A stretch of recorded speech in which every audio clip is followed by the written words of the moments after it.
Hi everyone, welcome to this session. जैसा कि हम पिछले सेशन में ट्रांसफार्मर के all day efficiency of transformer के बारे में पढ़ चुके थे। आज के इस सेशन में लॉसेस इन ट्रांसफार्मर के बारे में पढ़ेंगे। यह टॉपिक आपके सिलेबस में नहीं है, लेकिन अगर जब आप ट्रांसफार्मर पढ़ रहे हैं तब आपको ट्रांसफार्मर में क्या क्या लॉसेस होता है उसके बारे में पढ़ना ज़रूरी है। ट्रांसफार्मर को हम हाईली इफिशिएंट मशीन भी कहते हैं, जिसका कि इफिशिएंसी बहुत ज़्यादा होता है।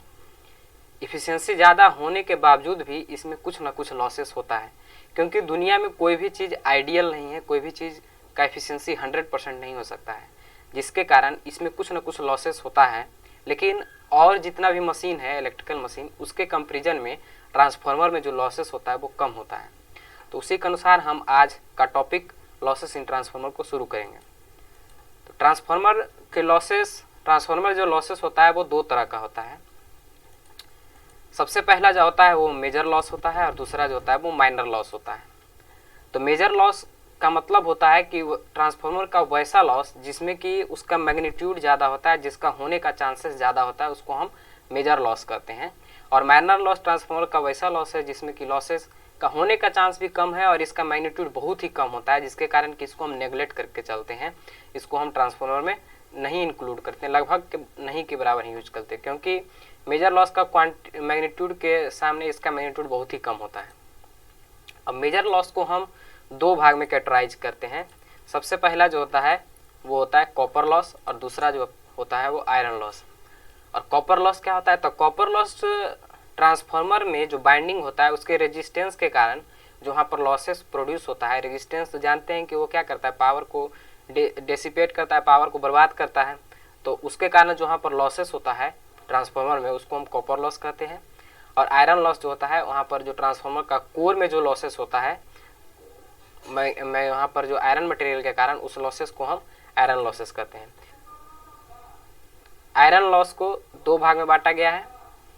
सबसे पहला हिस्टेरिसिस लॉस, दूसरा ईडी करंट लॉस। सब के बारे में हम धीरे धीरे से आगे हम सब के बारे में डिस्कशन करेंगे।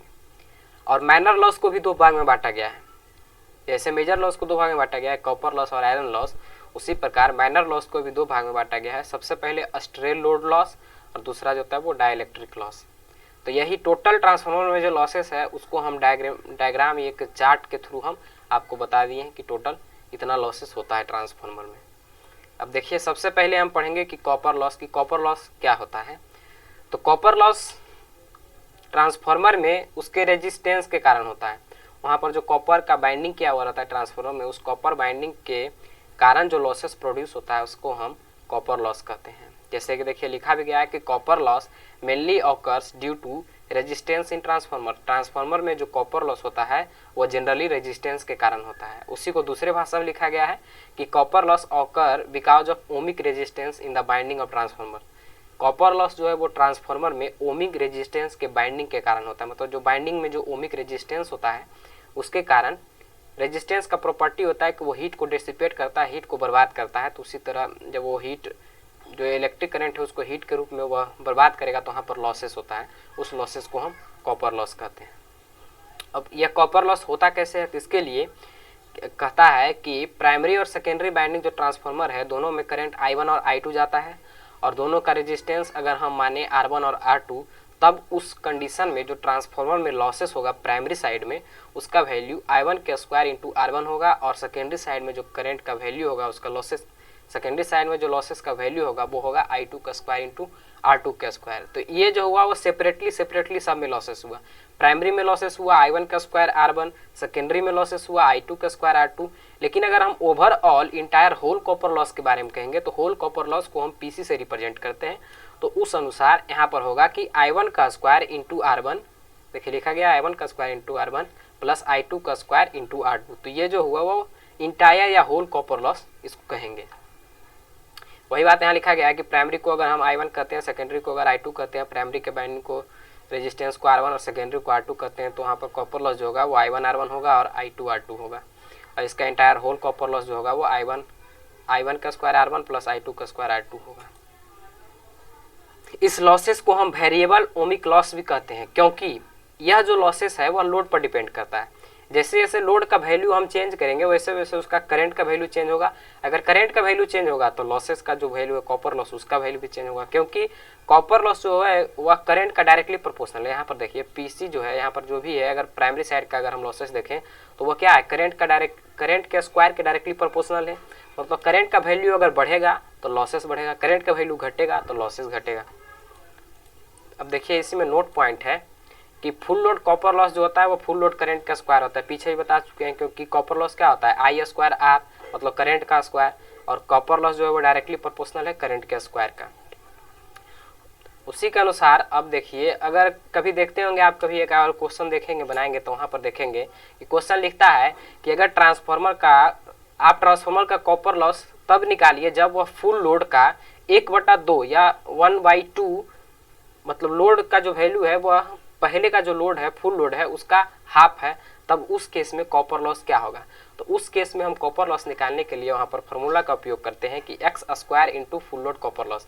जैसे एक्स का वैल्यू 1/2 है, हाफ है फुल लोड का, तो यहाँ पर 1/2 का स्क्वायर 1/4 हो जाएगा, तो 1/4 फुल लोड कॉपर लॉस। मतलब जितना कॉपर लॉस होगा उसका 4 भाग, चौथा भाग जो होगा वह फुल लोड कॉपर लॉस का चौथा भाग जो होगा वह हम अगर लोड को हम हाफ करते हैं तब उसमें फ्लो करेगा।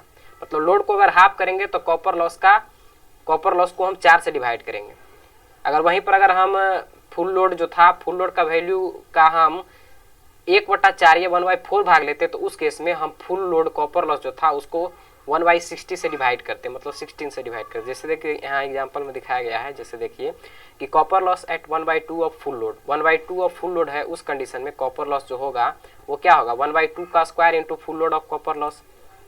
उस केस में कॉपर लॉस इक्वल टू 1/4, 1/2 का 1 का स्क्वायर 1, 2 का स्क्वायर 4, तो 1/4। अब फुल लोड कॉपर लॉस को हम पीसी से रिप्रेजेंट किए थे, तो यहाँ पर कॉपर लॉस का जो फॉर्मूला हो जाएगा या कॉपर लॉस का जो वैल्यू हो जाएगा वो 1/4 पीसी हो जाएगा।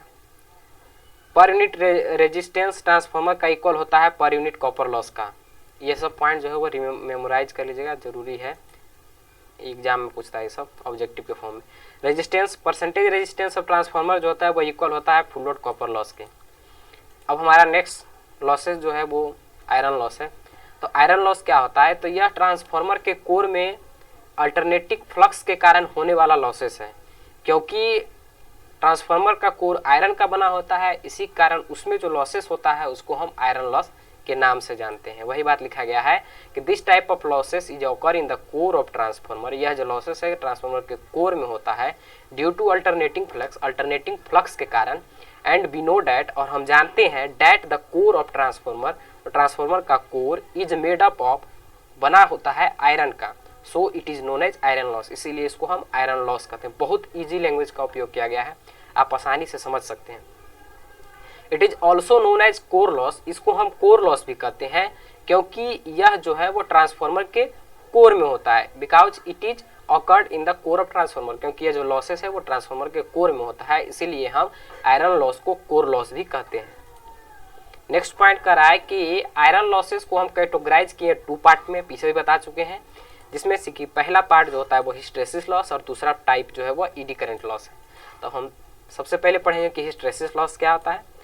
तो हिस्टेरेसिस लॉस होने के लिए जब भी हम ट्रांसफार्मर में अल्टरनेटिंग करंट उसमें देते हैं तो उस कंडीशन में वहाँ पर अल्टरनेटिंग मैग्नेटिक फ्लक्स सेटअप होता है, जिसके कारण कि ट्रांसफार्मर के कोर में हिस्टेरेसिस लॉसेस जो होता है वो ऑकर होता है।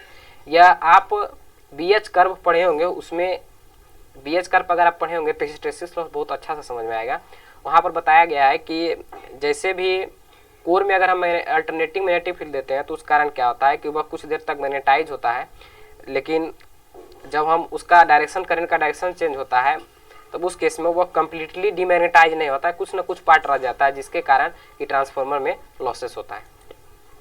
अब हिस्टेरेसिस लॉसेस को हम रिप्रेजेंट करते हैं पीबी से, जिसका कि वैल्यू होता है eta B max N F B. यहाँ पर एन का वैल्यू 1.6 होता है, तो उसके अनुसार यहाँ ईटा को हम हिस्टेरेसिस कोफिशिएंट कहते हैं, बी मैक्स को मैक्सिमम फ्लक्स डेंसिटी कहते हैं, एफ जो है सप्लाई फ्रीक्वेंसी है और वी जो है वो वॉल्यूम ऑफ कोर मटेरियल है। नेक्स्ट पॉइंट इसका है कि इस लॉसेस या हिस्टेरेसिस लॉसेस को कम करने के लिए हम जो है वो हाई ग्रेड कॉपर मटेरियल जैसे कि सिलिकॉन स्टील का उपयोग करते हैं। मतलब कि हिस्टैरिसीस लॉसेस का अगर वैल्यू को अगर हम कम करना चाहते हैं तो उस केस में हमको ट्रांसफार्मर के कोर मटेरियल को चेंज करना होगा। कोर मटेरियल में हम सिलिकॉन स्टील का उपयोग करेंगे, तब उस केस में हिस्टैरिसीस लॉसेस जो होगा वह ट्रांसफार्मर का कम होगा।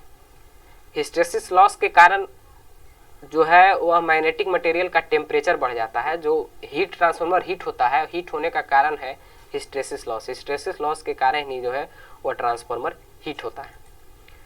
एक यहाँ पर देखिए, ये एग्जाम में भी कभी कभी पूछता है फुल फॉर्म CRGO। CRGO को हम cold rolled grain oriented silicon steel कहते हैं। नेक्स्ट हमारा जो लॉसेस है वो है ईडी करंट लॉस की। ईडी करंट लॉस क्या होता है? तो ईडी करंट लॉस पढ़ने से पहले हमें यह जानना होगा कि ईडी करंट क्या होता है। तो ईडी करंट जब भी हम मैग्नेटिक मटेरियल पर अल्टरनेटिंग मैग्नेटिक फील्ड को अप्लाई करते हैं तो Faraday's law of electromagnetic induction से उस मटेरियल में एक ईएमएफ प्रोड्यूस होता है और उस ईएमएफ के कारण उस मटेरियल में सर्कुलेटिंग करंट फ्लो होता है, जिसको कि हम ईडी करंट कहते हैं। वही बात यहाँ पर लिखा गया है कि when an alternating magnetic field is applied to a magnetic material, जब अल्टरनेटिंग मैग्नेटिक फील्ड को हम मैग्नेटिक मटेरियल पर अप्लाई करते हैं एंड ईएमएफ इज इंड्यूस, तब एक ईएमएफ इंड्यूस होता है मटेरियल में according to Faraday's law of electromagnetic induction.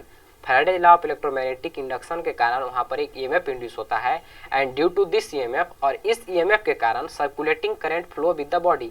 इस ईएमएफ के कारण उस बॉडी में एक सर्कुलेटिंग करंट फ्लो होता है उस मटेरियल में। So this circulating current is called eddy current. इस सर्कुलेटिंग करंट को हम ईडी करंट कहते हैं। बहुत ही ईजी लैंग्वेज का उपयोग किया गया है। आप अगर खुद से भी पढ़ेंगे इसको तो आप खुद भी समझ सकते हैं।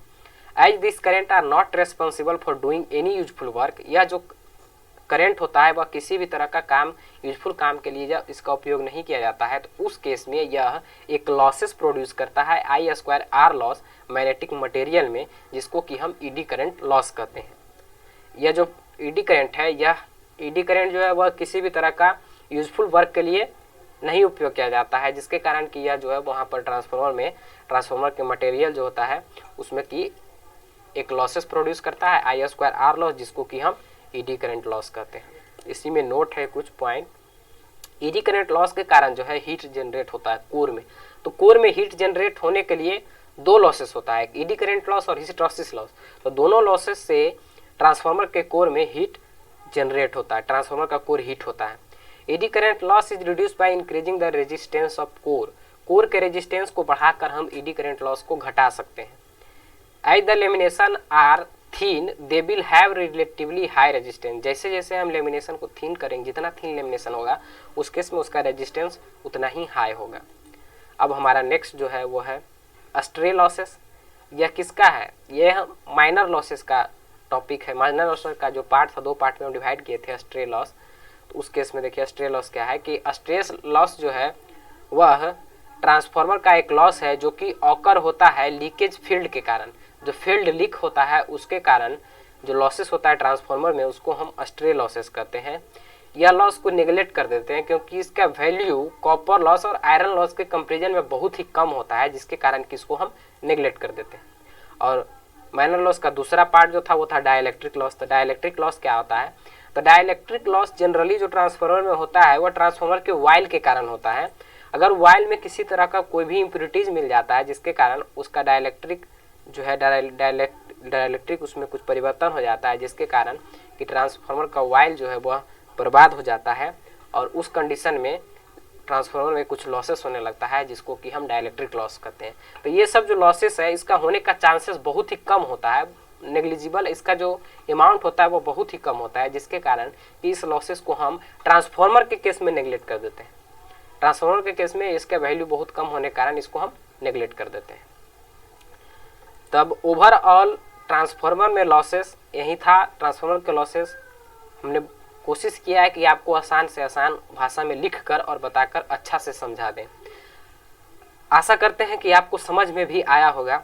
अगर आपको मेरा वीडियो अच्छा लगता है तो हमारे वीडियो को लाइक करें, हमारे सेशन को लाइक करें और साथ ही साथ हमारे चैनल को सब्सक्राइब करें और ज़्यादा से ज़्यादा लोगों को फॉरवर्ड करें, क्योंकि हम यह जो बना रहे हैं, जो भी हम यह प्रेजेंटेशन दे रहे हैं आप लोग को, इसको बनाने में हमें बहुत मेहनत लगता है। इसका जो भी पीपीटी हम बनाते हैं बहुत टाइम लगता है।